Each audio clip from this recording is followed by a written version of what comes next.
Bismillahirrahmanirrahim. Assalamualaikum warahmatullahi wabarakatuh. Perkenalkan, nama saya Rivaldi Abadi. Saya akan mempresentasikan sebuah materi dari pengantar arsitektur kota. Di antaranya yaitu 1. Citra dan elemen kota. 2. Citra dan lingkungan. 3. Teori dalam arsitektur kota. 4. Sirkulasi. Pertama itu gambar kota dan elemen atau citra dan elemen kota.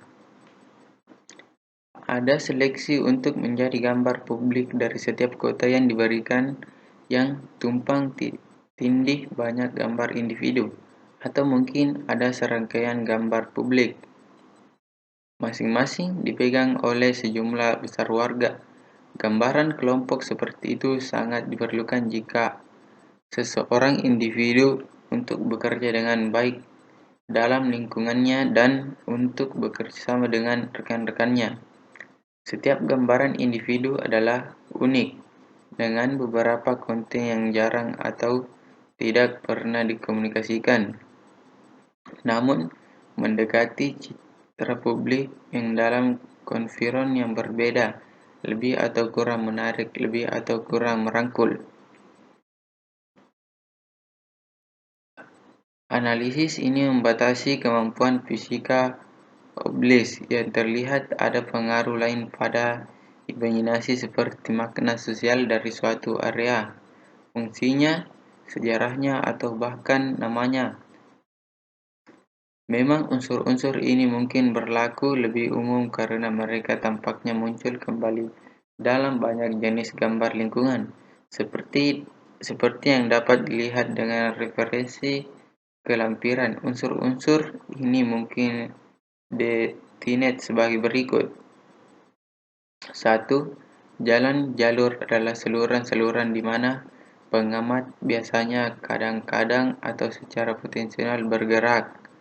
2. Tepi sudut lingkungan yang linear claims tidak digunakan atau pertimbangkan. 3. Distrik adalah bagian yang medium yang dianggap memiliki jangkauan dua dimensi yang para pengamat memasukkan secara mental dan yang dikenali sebagai beberapa umum mengidentifikasi karakter selalu diidentifikasi dari alam. 2. Citra dan lingkungan.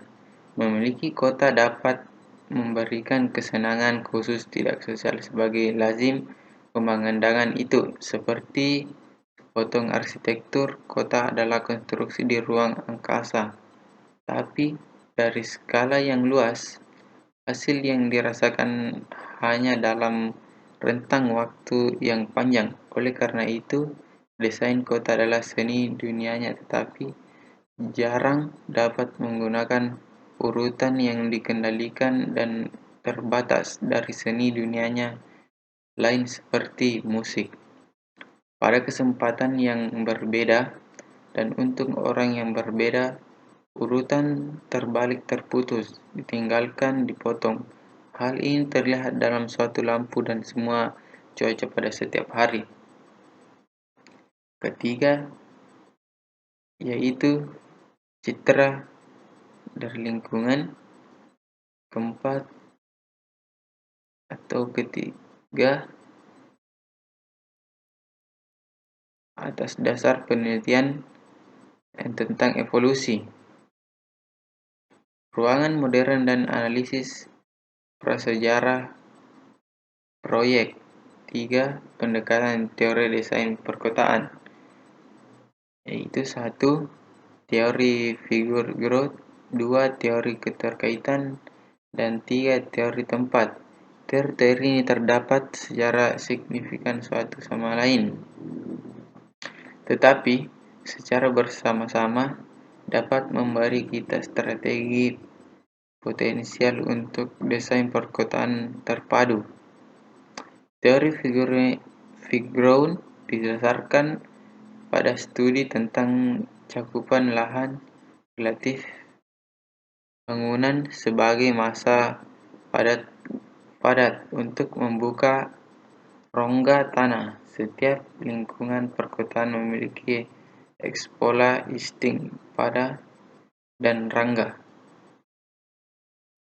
atau rongga, dan gambaran pendekatan dasar untuk desain spesial adalah upaya untuk memanipulasi hubungan ini dengan menambah, mengurangi, atau mengubah geometri fisik dari pola. Keempat, yaitu